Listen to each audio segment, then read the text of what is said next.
দর্শক আমন্ত্রণ যমুনা ডেস্কের শুরুতেই শিরোনামগুলো।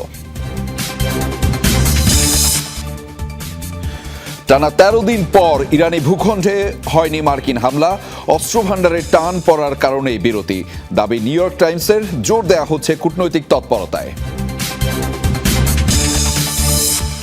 পশ্চিম তীরের সামরিক অভিযান সম্প্রসারণের নির্দেশ ইসরায়েলের, একদিনে আটক ৭০ ফিলিস্তিনি, সহিংসতার প্রতিবাদে তেল আবিবের বিক্ষোভ। আপাতত রাজনৈতিক আকাঙ্ক্ষা না থাকলেও ভবিষ্যতে দল গঠন করতে পারে ককরোচ জনতা পার্টি, গণ আন্দোলনের মাধ্যমে ভিত তৈরির বার্তা। এই সাফল্যই শেষ নয়, এটা তো সবে শুরু। ককরোচ জনতা পার্টির এখনো অনেক দূরের পথ পাড়ি দিতে হবে।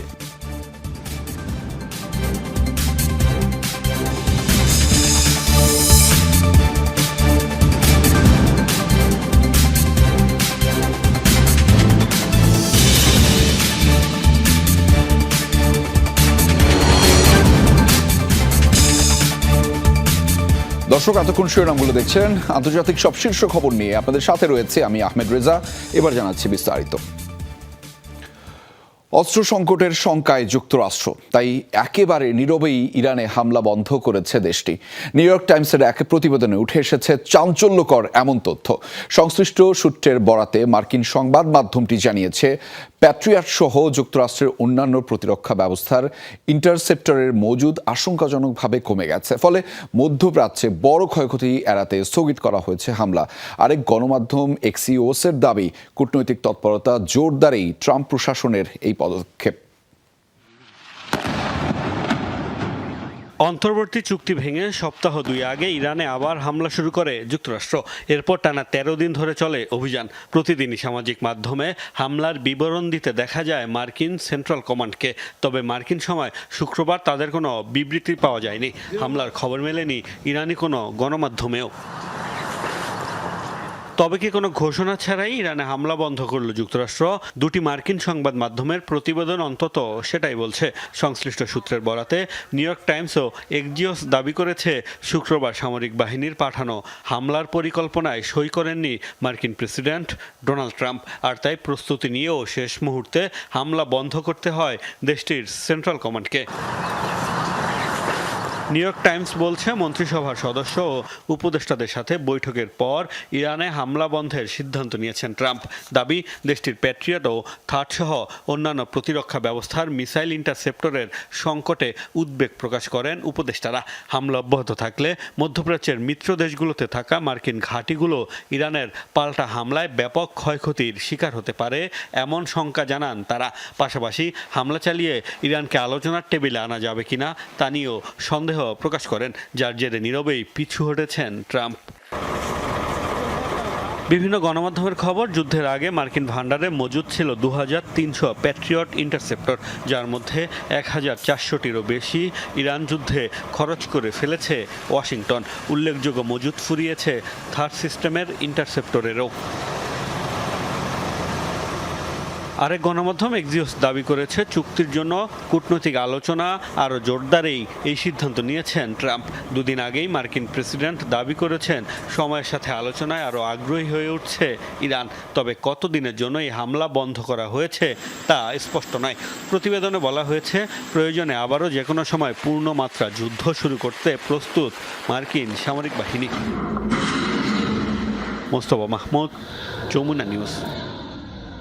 ১৫ দিনে ইরানের হামলায় মধ্যপ্রাচ্যে ব্যাপক ক্ষয়ক্ষতির শিকার যুক্তরাষ্ট্র, এমন দাবি দেশটির বিপ্লবী গার্ডসের। আইআরজিসির মুখপাত্র হুসেইন মেহেব্বির জানিয়েছেন, ৬ জুলাই থেকে ২২ জুলাইয়ের মধ্যে মধ্যপ্রাচ্যে বড় ধরনের সামরিক ক্ষতির মুখে পড়েছে যুক্তরাষ্ট্র। তার দাবি, এই সময়ের মধ্যে ১১টি যুদ্ধবিমান ও হেলিকপ্টার, ১৭টি নজরদারি ও অপারেশনাল ড্রোন, শেল্টারের ভেতরে থাকা একটি F-15 যুদ্ধবিমান ধ্বংস করেছে ইরান।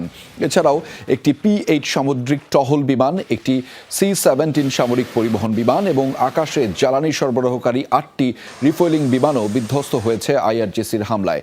স্যাটেলাইট ছবি প্রকাশ করে জর্ডানে যুক্তরাষ্ট্রের একটি গোলা বারুদের গুদাম ধ্বংসের দাবিও করেছে তারা। বাহরাইনে ক্ষতিগ্রস্ত হয়েছে একটি ডেটা সেন্টার।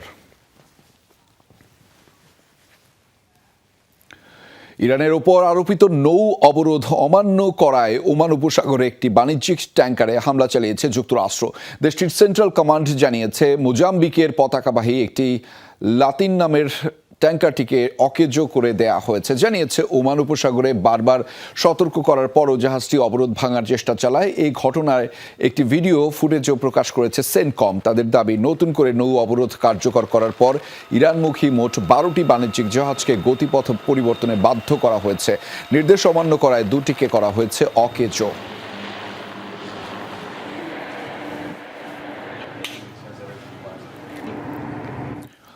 কাস্পিয়ান সাগরে হামলার শিকার হলো একটি ইরানি জাহাজ। হামলায় নিহত হয়েছে এক নাবিক, আরও একজন আহত। এ ঘটনায় ইউক্রেনকে দায়ী করেছে ইরান। এমন কর্মকাণ্ডকে শত্রুতাপূর্ণ আচরণ আখ্যা দিয়েছে তেহরান। ইউক্রেনীয় কূটনীতিকদের তলব করে নিন্দা জানিয়েছে ইরানি পররাষ্ট্র মন্ত্রণালয়। আন্তর্জাতিক সমুদ্র সীমায় জাহাজে হামলাকে জাতিসংঘ সনদের লঙ্ঘন বলে দাবি করেছে তারা। এ বিষয়ে ইউরোপীয় ইউনিয়নের পররাষ্ট্রনীতি বিষয়ক প্রধানের সাথে ফোনালাপ করেছেন ইরানের পররাষ্ট্রমন্ত্রী আব্বাস আরাকচি। ইউক্রেনের দাবি, রাশিয়ার জাহাজ লক্ষ্য করে অভিযান চালিয়েছিল তারা। অভিযোগ, সামরিক পণ্য বহন করেছিল নৌযানগুলো। প্রেসিডেন্ট ভলোদিমির জেলেনস্কি বলেছেন, মধ্যপ্রাচ্যে চলমান সংঘাতে ইরানকে সহায়তা করছে রাশিয়া।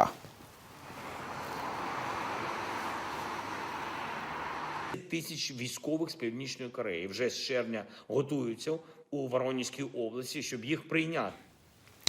ফিলিস্তিনের সামরিক অভিযান বৃদ্ধির নির্দেশ দিয়েছেন ইসরায়েলি প্রধানমন্ত্রী বেনিয়ামিন নেতানিয়াহু। পশ্চিম তীরে দখলদার ও বাসিন্দাদের মধ্যে সংঘর্ষে 2 আইডিএফ সেনা নিহতের জেরে এই নির্দেশ দেয়া হলো। এরপর থেকেই আইডিএফ ও দখলদারদের তাণ্ডবে বিপর্যস্ত পশ্চিম তীরের বিস্তীর্ণ এলাকা। হামলার পাশাপাশি একদিনের অভিযানে আটক করা হয় 70 ফিলিস্তিনিকে। এছাড়াও নাবলুজে নতুন করে আরও 763টি আবাসন ইউনিট তৈরির ঘোষণা দিয়েছে তেল আবিব। ইসরায়েলি সেনা ও দখলদারদের তাণ্ডবে বিপর্যস্ত ফিলিস্তিনের দখলকৃত পশ্চিম তীর। অবৈধ হাওয়াত গিলাদ বসতির কাছে হামলায় 2 ইসরায়েলি সেনা নিহত হওয়ার পর থেকে পশ্চিম তীরে ব্যাপক সামরিক অভিযান শুরুর নির্দেশ দিয়েছেন প্রধানমন্ত্রী বেনিয়ামিন নেতানিয়াহু ও প্রতিরক্ষামন্ত্রী ইসরায়েল কাটজ। শনিবার পশ্চিম তীরে ইসরায়েলি অভিযানে অন্তত 70 জন ফিলিস্তিনিকে আটক করেছে আইডিএফ। সেনাদের সাথে পাল্লা দিয়ে নাশকতা চালাচ্ছে অবৈধ দখলদারেরা। নাবলুসে দখলদারদের হামলায় গুরুতর আহত হয়েছে অন্তত 8 জন। একাধিক এলাকায় হামলা করে ফিলিস্তিনিদের বাড়িঘরে আগুন ধরিয়ে দেয় দখলদাররা। এছাড়াও জেনিন, ফারাতা, রামাল্লা সহ বেশ কিছু এলাকা থেকে আটক করা হয়েছে 20-এর বেশি ফিলিস্তিনিকে। উত্তর গাজায় আইডিএফের আঘাতে প্রাণ গেছে হামাসের নিরাপত্তা বাহিনীর প্রধান ব্রিগেডিয়ার জেনারেল আবদেল নাসের আল মাকাদমার। হামাসের সশস্ত্র শাখার সদস্য ও হুমকি হিসেবে তাকে হত্যা করা হয়েছে বলে জানিয়েছে তেল আবিব। এদিকে নাবলুসের দক্ষিণের বসতিতে নতুন করে আরও 763টি আবাসন ইউনিট তৈরির কথা জানিয়েছে ইসরায়েলের অর্থমন্ত্রী বেজালেল স্মোরিচ। এছাড়াও নতুন 34টি বসতি স্থাপনের জন্য $434 মিলিয়ন বাজেট অনুমোদন করেছে ইসরায়েলের মন্ত্রিসভা। সাবরিনা নুসরাত, যমুনা নিউজ। পশ্চিম তীরে ফিলিস্তিনিদের ওপর সহিংসতার প্রতিবাদে বিক্ষোভ করেছে খোদ ইসরায়েলিরাই। শনিবার তেল আবিবের জড়ো হন বিপুল সংখ্যক ইসরায়েলি অ্যাক্টিভিস্ট। ফিলিস্তিনি এক গ্রামে অবৈধ বসতি স্থাপনকারী ইসরায়েলিদের হামলার জেরে 4 ফিলিস্তিনি ও 2 ইসরায়েলি সেনা নিহত হওয়ার পর হয়েছে এই বিক্ষোভ। এ সময় অবিলম্বে পশ্চিম তীরে আগ্রাসন বন্ধের দাবি তোলেন বিক্ষোভকারীরা। পাশাপাশি গাজায় গণহত্যা বন্ধের দাবিও তাদের। বিক্ষোভ থেকে আহত 9 জনকে আটক করেছে পুলিশ। গত 2 বছর ধরে গাজার পাশাপাশি পশ্চিম তীরেও চলছে আগ্রাসন।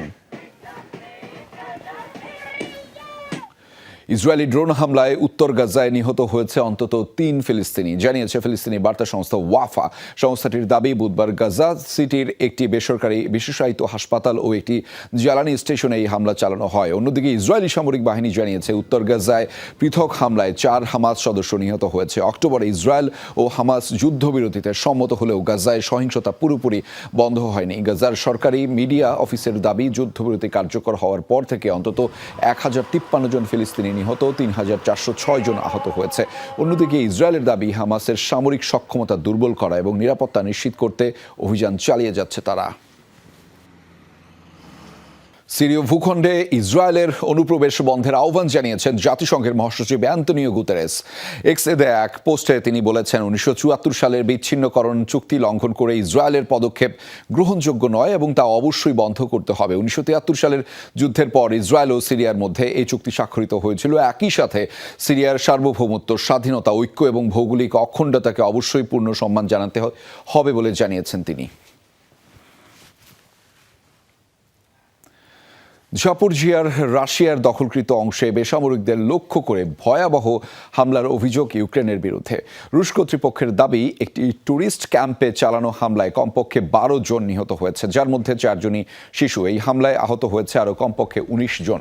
স্থানীয় প্রশাসন জানিয়েছে হামলা হয়েছে আজোভ সাগরের উপকূলে অবস্থিত কিরিলিভকার একটি পর্যটন স্পটে। তবে এই অভিযোগ নিয়ে এখনও কোনো মন্তব্য করেনি ইউক্রেন। গত 4 বছরের যুদ্ধে দুই দেশের বিরুদ্ধেই রয়েছে বেসামরিকদের উপর হামলার অভিযোগ, যদিও বরাবরই এসব অভিযোগ অস্বীকার করে আসছে কিয়েভ ও মস্কো।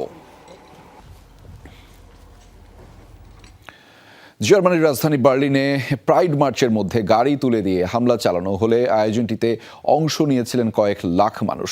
শনিবারের এই ঘটনায় কমপক্ষে 1 জন নিহত হয়েছেন, আরও আহত হয়েছেন 16 জন। খাদ্যের মধ্যে কয়েকজনের অবস্থা আশঙ্কাজনক। পুলিশের দাবি, তারা হামলাকারীদের শনাক্ত করতে পেরেছে। সন্দেহভাজন অভিযুক্ত বার্লিনের একটি উগ্রপন্থী গ্রুপের সদস্য তিনি। তাকে এখনও গ্রেফতার করতে না পারলেও চলছে অভিযান। হামলায় ব্যবহৃত গাড়িটি একটি পার্কে পরিত্যক্ত অবস্থায় পাওয়া গেছে। ঘটনার নিন্দা জানিয়েছেন জার্মান চ্যান্সেলর ফ্রেডরিক মার্জ। ভবিষ্যতে ভারতের রাজনৈতিক দল হিসেবে আবির্ভূত হতে পারে আলোচিত ককরোচ জনতা পার্টি। তবে আপাতত প্ল্যাটফর্মটির এমন কোনো লক্ষ্য নেই। এখন তৃণমূল পর্যায়ে শক্তিশালী গণ আন্দোলন গড়তেই ব্যস্ত থাকবে সিজেপি। গণমাধ্যমে দেওয়া সাক্ষাৎকারে এমনটা জানিয়েছেন মুখপাত্ররা।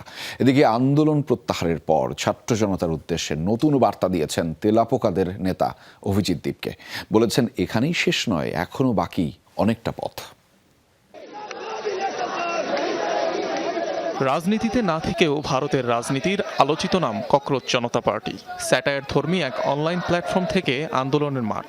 মোটা দাগে গেল 1.5 মাসে পুরো ভারত কাঁপিয়েছে তেলাপোকারা। বিরোধী শিবির এই একযুগে যা করতে পারেনি তাই করে দেখিয়েছে সিজেপি। চাপের মুখে মোদী সরকারের এই প্রথম কোনো মন্ত্রীর পদত্যাগ। জনদাবি আর বিক্ষোভের সামনে কোনো ক্ষমতাই চিরস্থায়ী নয়, এমনটাই বার্তা ছিল ককরোচ প্রধানের।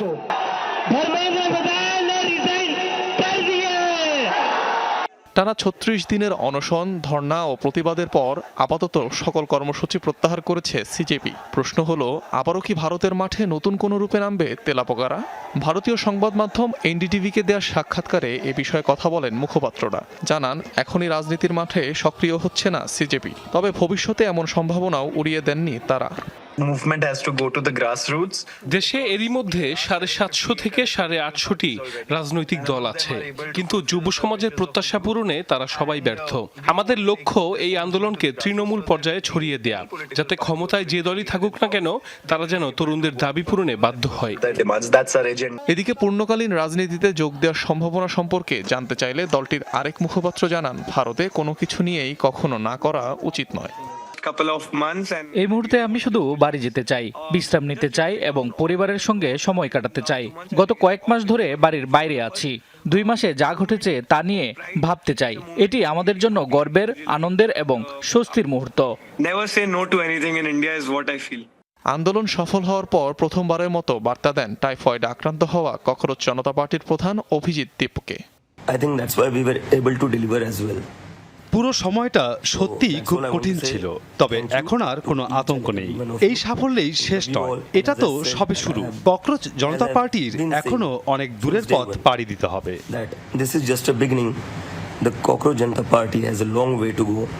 রাজনৈতিক বিশ্লেষকদের মতে শুধু শিক্ষামন্ত্রীর পদত্যাগ নয়, আরও অনেক সুদূর প্রসারী হতে পারে ককরোচ জনতা পার্টির সাফল্য। অরিক রহমান, যমুনা নিউজ। ভারতে ককরোচ জনতা পার্টির আন্দোলনের সফলতা মিললেও থামছে না আত্মহত্যা করা শিক্ষার্থীদের পরিবারগুলোর আহাজারি। দাবি, মানসিক চাপ ও অনিশ্চয়তা নিতে না পেরেই প্রাণ দিয়েছে তাদের সন্তানরা। চান প্রশাসনিক দুর্নীতি, কতিপয় বেসরকারি কোচিং ও অসাধু চিকিৎসকদের সুষ্ঠু বিচার, নতুবা সন্তানকে শেষ বিদায় জানাবেন না, এ অঙ্গীকার পরিবারগুলোর। পরীক্ষার আগের রাতে পড়ার টেবিলে তাড়াহুড়োয় বইয়ের পাতা উল্টানোর বদলে ছোট্ট এক টুকরো কাগজে কেবল আই এম সরি লিখেই পৃথিবী থেকে বিদায় নেয় 19 বছর বয়সী শেখ সানা। আরও মর্মান্তিক রাজস্থানের আরেক কৃষক পরিবারের ছেলে প্রদীপের গল্প। ছেলের পরীক্ষার প্রস্তুতির জন্য প্রায় 28 লাখ রুপির জমি বিক্রি করেন দরিদ্র কৃষক বাবা রাজেশ কুমার। ব্যাংকে ঋণও করেন প্রায় লাখখানেক। প্রথমবার প্রদীপের পরীক্ষা ভালো হওয়ায় সুদিনের অপেক্ষায় দিন গুনছিল অসহায় এই পরিবারটি, কিন্তু সেই পরীক্ষা বাতিলের নির্দেশ কেড়ে নিল তাদের সেই একমাত্র আশার প্রদীপ। যতদিন সুষ্ঠু বিচার না পাবেন ততদিন মৃত ছেলের চিতার ভস্ম বিসর্জন দেবেন না গঙ্গায়, জানিয়েছেন বাবা রাজেশ কুমার। लीक होने के कारण প্রশ্নপত্র ফাঁসের কারণে আমার ছেলে মানসিকভাবে ভেঙে পড়ে আত্মহত্যা করে। এমন না হলে আজ আমার সন্তান আমার কাছেই থাকতো। যারা প্রশ্ন ফাঁস করে তাদের মৃত্যুদণ্ড দেওয়া উচিত। তারা বাচ্চাদের জীবন কেড়ে নেয়। আমার ছেলের চিতার ছাই এখনো বিসর্জন দেইনি। যেদিন আমরা সঠিক বিচার পাবো সেদিনই দিব। फैलिए सिस्टम ने ভারতের বহু প্রান্তিক পরিবারের কাছে আদতে আর্থিক নিরাপত্তা, সামাজিক মর্যাদা এবং প্রজন্মের রদবদলের এক সোনালী সুযোগ এই মেডিকেল প্রবেশিকা পরীক্ষা বা নিট এক্সাম। সরকারি তথ্য অনুযায়ী প্রতিবছর অংশ নেওয়াদের মধ্যে মেডিকেল কলেজে পড়ার সুযোগ পায় মাত্র 6% শিক্ষার্থী। মোটা অঙ্কের টাকার বিনিময়ে হাজারো শিক্ষার্থীর এই স্বপ্ন কেড়ে নেয় কতিপয় বেসরকারি কিছু কোচিং সেন্টার এবং দুর্নীতিবাজ চিকিৎসক। আমার সন্তান প্রথমবারের পরীক্ষায় খুব ভালো করেছিল, কিন্তু দ্বিতীয়বার পরীক্ষায় বসার খবর পাওয়ার পর ও ভয় পেয়ে যায়, আত্মহত্যা করে। ওকে আমরা খুব ভালোবেসে খুব যত্নে বড় করেছিলাম। এক মুহূর্তে ও আমাদের ছেড়ে চলে গেল। প্রশ্ন ফাঁসের কারণে সে ভয় পেয়ে গিয়েছিল আদৌ আর পাশ করতে পারবে কিনা। এই ভয়ই তাকে মেরে ফেলেছে। সিস্টেমের দুর্নীতি, প্রশ্ন ফাঁসের জেরে পরীক্ষা বাতিল এবং পুনরায় পরীক্ষার অনিশ্চয়তার চাপ সামলাতে না পেরে আত্মহত্যা করা শিক্ষার্থীদের বিচারের দাবিতে গেল 2 মাস ধরে আন্দোলন বিক্ষোভে অংশ নেয় ভারতের তরুণরা। আন্দোলনে অন্তত 21 শিক্ষার্থীর আত্মহত্যার কথা জানিয়েছে ককরোচ জনতা পার্টি। প্রশ্ন ফাঁসের অভিযোগে গেল মে মাসে একজন চিকিৎসক ও কয়েকজন শিক্ষক সহ 13 জন সন্দেহভাজনকে গ্রেফতার করার কথা জানিয়েছে সিবিআই। চাপের মুখে পদত্যাগ করেছেন ভারতের শিক্ষামন্ত্রী। ঘটনার সুষ্ঠু তদন্তের আশ্বাস দিয়েছেন প্রধানমন্ত্রী নরেন্দ্র মোদী। সাবরিনা নুসরাত, যমুনা নিউজ। যুক্তরাষ্ট্রের মিশিগানের একটি বাড়ি থেকে উদ্ধার করা হয়েছে 8টি মরদেহ। এদের মধ্যে প্রত্যেকেই গুলিবিদ্ধ বলে জানিয়েছে স্থানীয় পুলিশ। জানা গেছে লেক মিশিগানের পূর্বে অবস্থিত বাড়িটিতে আগুন ছড়িয়ে পড়লে জরুরি বিভাগকে জানায় প্রতিবেশীরা। অগ্নিকাণ্ডের খবর পেয়ে দ্রুত ঘটনাস্থলে পৌঁছায় পুলিশ ও ফায়ার সার্ভিস। বাড়ির ভেতরে ঢুকে খোঁজ মেলে মরদেহগুলোর। পুলিশ জানিয়েছে নিহতদের মধ্যে ছিল শিশুরাও। বয়স ছিল 5 থেকে 15 বছরের মধ্যে। এখনও মরদেহগুলোর পরিচয় ও মৃত্যুর কারণ পুরোপুরি শনাক্ত করা যায়নি। অপমৃত্যুর ঘটনায় তদন্ত শুরু করেছে পুলিশ। ব্রাজিলের প্রেসিডেন্ট নির্বাচনের আনুষ্ঠানিক প্রচারণা শুরু করেছেন সাবেক প্রেসিডেন্ট জাইর বলসোনারোর ছেলে ফ্লাভিও বলসোনারো। তাকে সমর্থন জানিয়েছেন আর্জেন্টিনার প্রেসিডেন্ট হাভিয়ার মিলেই এবং ইসরায়েলের প্রধানমন্ত্রী বেনিয়ামিন নেতানিয়াহু। তবে অনুষ্ঠানে ব্রাজিলের প্রভাবশালী অনেক রাজনীতিক অনুপস্থিত ছিলেন। তবে জনমত জরিপে বর্তমান প্রেসিডেন্ট লুলা দা সিলভার চেয়েও পিছিয়ে রয়েছেন ফ্লাভিও। এদিকে প্রচারণার শুরুতেই বিতর্কে ফ্লাভিও বলসোনারো ট্রাম্প প্রশাসনের সঙ্গে ঘনিষ্ঠ সম্পর্ককে নির্বাচনী প্রচারণায় ব্যবহার এবং ব্রাজিলের ভোটিং ব্যবস্থা নিয়ে ভিত্তিহীন প্রশ্ন তোলায় সমালোচনার মুখে পড়েছেন তিনি। সমালোচকদের আশঙ্কা, নির্বাচনে হারলে ফলাফল নিয়ে বিতর্ক তৈরির পথ তৈরি করেছেন ফ্লাভিও। যুক্তরাষ্ট্রের নিউ ইয়র্কে ভয়াবহ অগ্নিকাণ্ডের শিকার একটি ভবন। এই ঘটনায় গুরুতর দগ্ধ ও আহত হয়েছে কমপক্ষে 21 জন। এদের মধ্যে 19 জনই ফায়ার সার্ভিস কর্মী। জানা গেছে সিটির কুইন্সবোরোতে হয় এই দুর্ঘটনা। কর্তৃপক্ষ জানিয়েছে শনিবার স্থানীয় সময় সকালে আগুন ছড়িয়ে পড়ে ভবনটিতে। খবর পেয়ে দ্রুত ঘটনাস্থলে পৌঁছায় ফায়ার সার্ভিসের একাধিক ইউনিট। আগুনের তীব্রতা এত বেশি ছিল যে উদ্ধার কাজে গিয়েই নিজেরাই দুর্ঘটনার কবলে পড়ে ফায়ার সার্ভিসের কর্মীরা। আশঙ্কাজনক অবস্থায় একজনকে হাসপাতালে পাঠায় চিকিৎসাধীন অবস্থায়। অগ্নিকাণ্ডের কারণ জানা যায়নি, চলছে তদন্ত।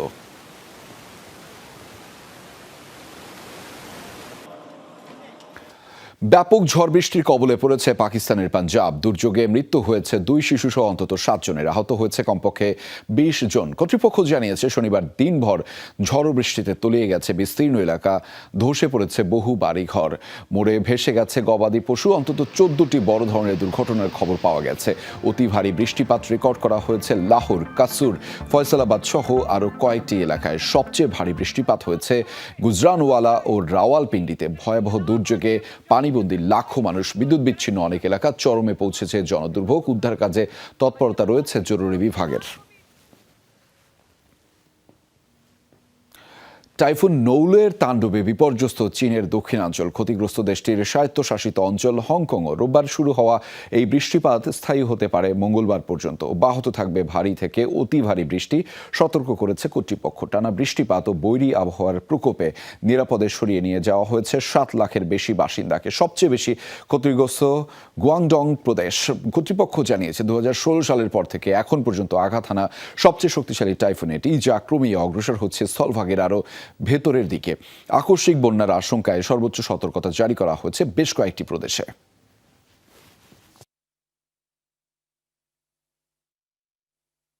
মার্কিন সাহিত্যিক আর্নেস্ট হেমিংওয়ের মতো সাদা পোশাক, লাল রেবেট ও লাল ব্যান্ডানা পরে 45তম বার্ষিক রানিং অব দ্য বুলসে অংশ নেন শত শত প্রতিযোগী। ফ্লোরিডার কি ওয়েস্টে অনুষ্ঠিত শোভাযাত্রাটি শুরু হয় হেমিংওয়ের প্রিয় আড্ডাস্থল স্লপি জোস ধারের সামনে থেকে। এরপর অংশগ্রহণকারীরা কাঠের তৈরি সার নিয়ে ওল্ড টাউন কি ওয়েস্ট প্রদক্ষিণ করেন। এটি স্পেনের প্যাম্পলোনের বিখ্যাত রানিং অব দ্য বুলসের প্রতি শ্রদ্ধা জানিয়ে আয়োজন করা হয়। এই শোভাযাত্রার মধ্য দিয়েই শুরু হয় হেমিংওয়ে ডেজ উৎসবের দিনের প্রধান আয়োজন। পরে হেমিংওয়ে লুক অ্যালাইক প্রতিযোগিতার চূড়ান্ত পর্বে 24 জন প্রতিযোগী পাপা 2026 খেতাব জয়ের জন্য প্রতিদ্বন্দ্বিতা করেন। নোবেলজয়ী লেখক আর্নেস্ট হেমিংওয়ের জন্মের 127তম বার্ষিকী উপলক্ষে আয়োজিত এই উৎসব পর্যন্ত চলবে রোববার পর্যন্ত। উৎসব জুড়ে তারা জীবন ও সাহিত্যকর্মকে স্মরণ করে বিভিন্ন অনুষ্ঠানের আয়োজন করেছে।